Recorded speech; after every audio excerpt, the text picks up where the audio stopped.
And for what do you use the garden? So you said coffee breaks. Yeah. Having lunch. Sometimes we have a party now and then. And reception. And small informal meetings as well. Yeah. Like with 2 or 3 people.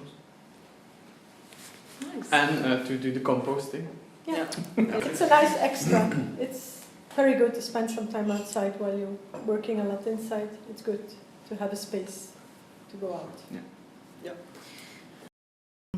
Why is it outside? Because it's a danger to be in the building, and it has to be ventilated very well if there's a leak of gas. So that's why it's outside.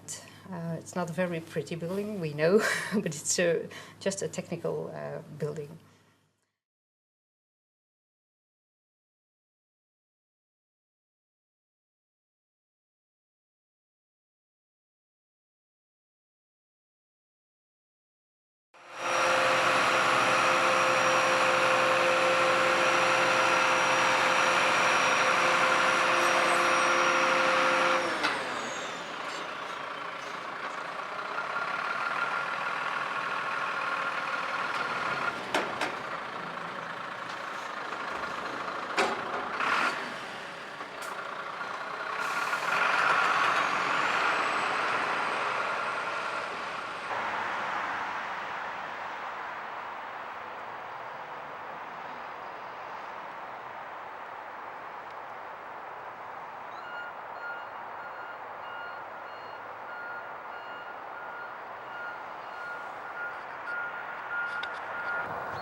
Ja.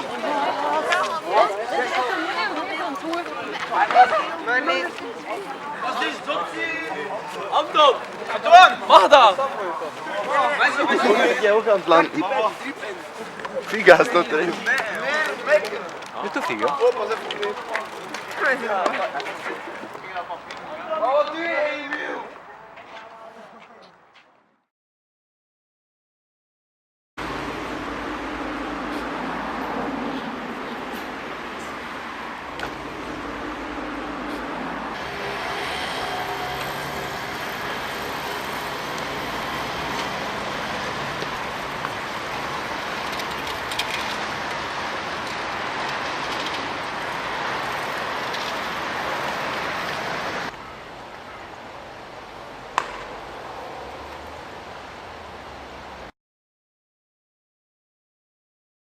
Het doel van de vlaggen en borden is voor bezoekers en passanten van veraf kenbaar te maken dat het om een domein van Ghent gaat.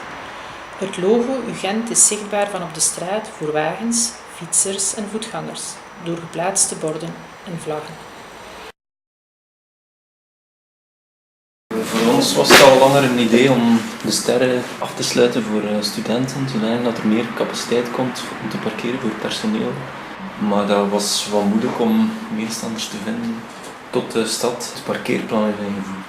Dus elk personeelslid heeft een badge en het badge gebeurt bij het buitenrijden. En eigenlijk elk personeelslid kan ook op die parking staan. En nu zien wij dus de Sterre als een park-and-ride het kader van het mobiliteitsplan, waar personeelsleden kunnen naartoe rijden en dan van hier verder met het openbaar vervoer of de fiets naar een campus die in het centrum ligt. Als je dat snel wil afsluiten, dan is het best om je te beperken in vragen van bijkomende infrastructuur. Ook voor het installeren van die slagbomen zijn we een beetje beperkt door hetgeen dat technisch haalbaar is op korte termijn. We leggen wat drempels.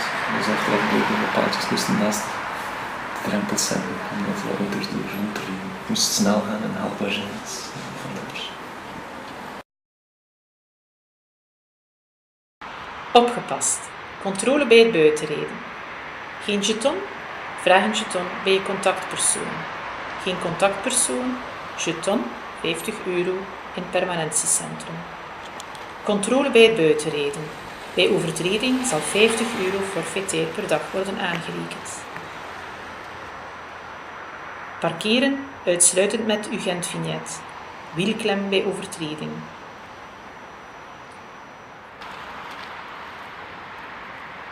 Maar eigenlijk heb ik nog nooit niet gezien dat er een probleem is dat er een auto met een klem op staat of dat er politie of iets zo ver komt dan niet eigenlijk.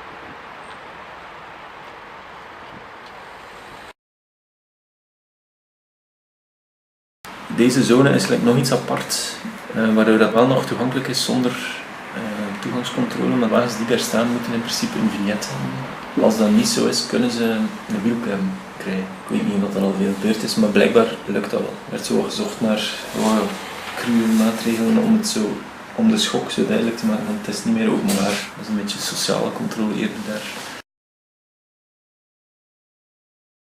Maar die gaat wel dicht, rond 6 uur denk ik. Dat een verantwoordelijke, de huisbewaarder hier van de Sterre, zijn rondgang doet. En dat hij dan het hekken afsluit. Ook het hekken daar aan S3 of iets. Voor de fietsen, dat gaat ook. Alle hekken gaan dicht.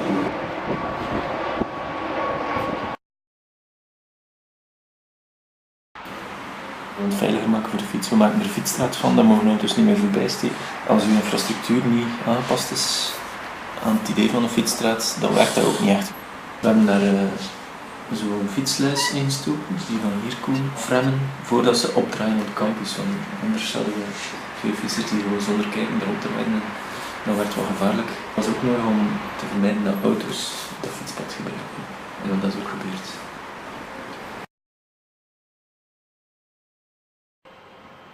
Ik vind het eigenlijk redelijk verbazend dat daar in die tijd dat ik eigenlijk gestudeerd heb aan de Sterre, en dat is wel 5 jaar geweest, blijkbaar kindjes rondlopen dat daar een bel gaat. Ik heb daar eigenlijk niets van vernomen.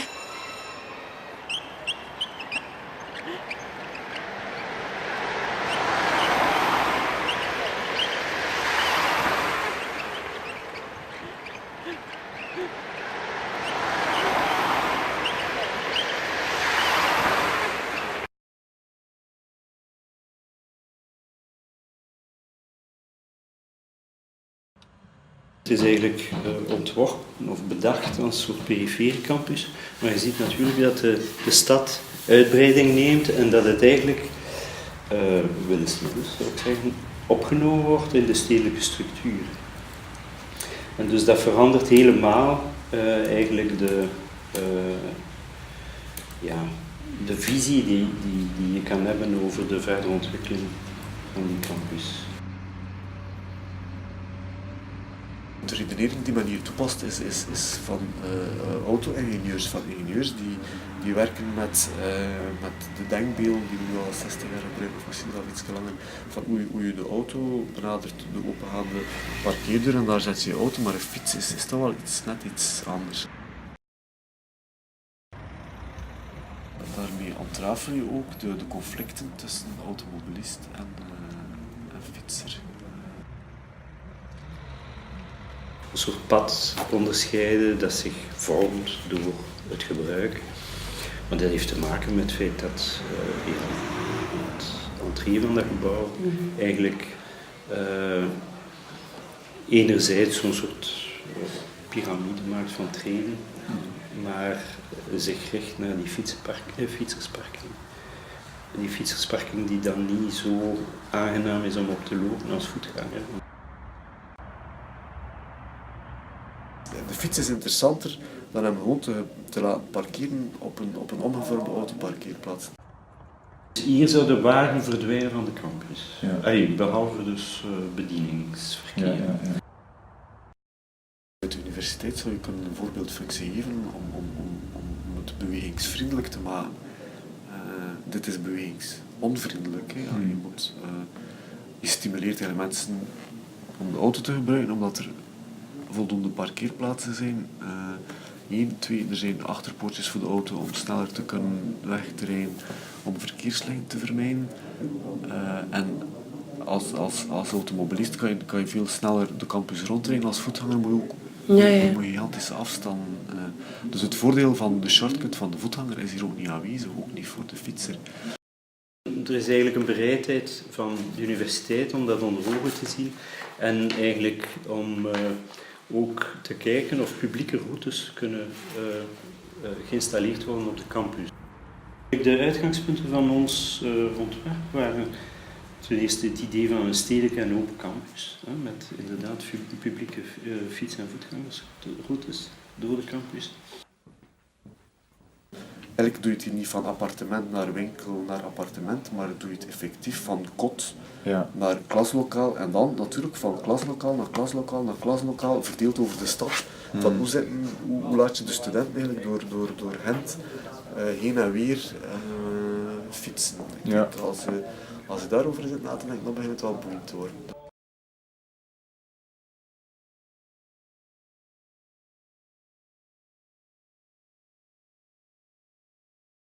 The history I'm about to tell unfolds itself in Belgium. Although it has not been a long time since it all happened, details start to fade.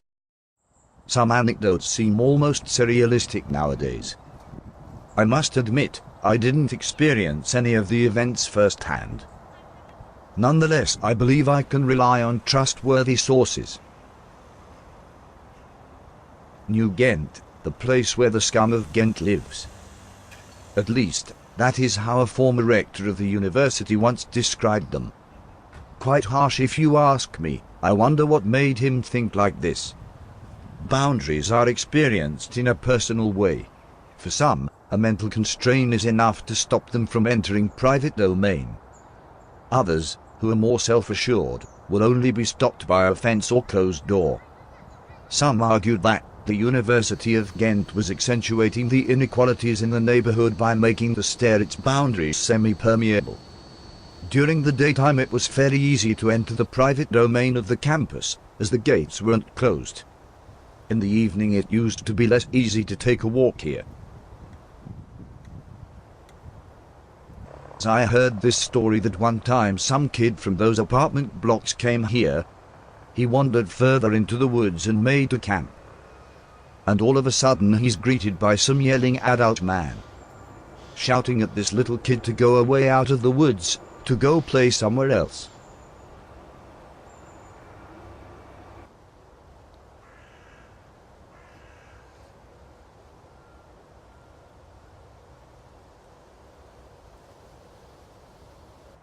Can you imagine? This green enclave protected by these men, throwing around words and shouting in some effort to protect their secret green city garden. But what's the use of it if nobody is able to enjoy this environment? Just some decor to look at out of the windows.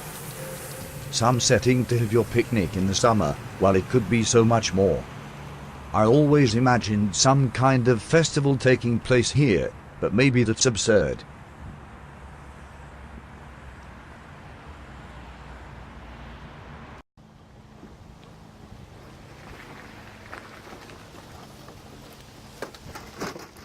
But maybe the university had an argument. Why would they, a private institution, have to take care about public green space in the city? They don't have to solve the public problems, do they? But then again, why would the city have to take care of the problems caused by the university? In the time, the university didn't have the space to house all their students on their own domain. Moreover, the university could buy the land of the Sterre thanks to fundings from the city. It sure is funny how everybody protects his own piece of land. I guess people will always be creating their own worlds.